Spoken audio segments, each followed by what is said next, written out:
Merci, Monsieur le Président. Mes chers collègues, je voudrais tout d'abord remercier notre collègue Vincent Descoeur pour cette excellente proposition de loi que j'ai bien évidemment co-signée, qui répond à une véritable attente de nos concitoyens.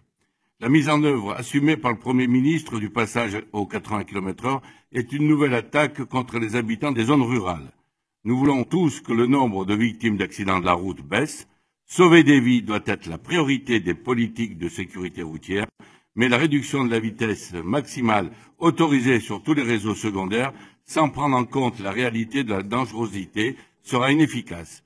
Cette réforme est d'autant plus injuste et pénalisante pour les territoires ruraux qu'ils n'ont pas d'alternative à l'utilisation des véhicules personnels pour aller au travail, à des rendez-vous médicaux ou pour accompagner leurs enfants à l'école. Et je ne reviendrai pas sur le coût exorbitant de changement des panneaux pour les départements. Comme notre rapporteur, j'estime qu'il faut faire du cas par cas et le maire qui connaît bien son territoire est le mieux à même pour proposer de baisser la vitesse à 80 km/h ou voire même à 70 km/h sur certains tronçons dangereux. Mais l'ensemble du réseau secondaire doit rester à 90 km/h. En décembre 2017, j'ai déposé une proposition de résolution invitant le gouvernement à préciser le coût et les résultats de la politique de sécurité routière.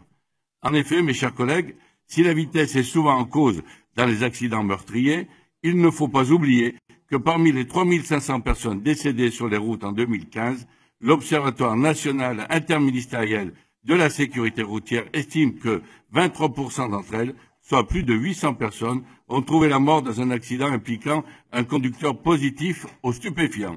J'espère que la majorité fera preuve d'ouverture d'esprit et de pragmatisme et que vous voterez cette excellente proposition de loi. Merci.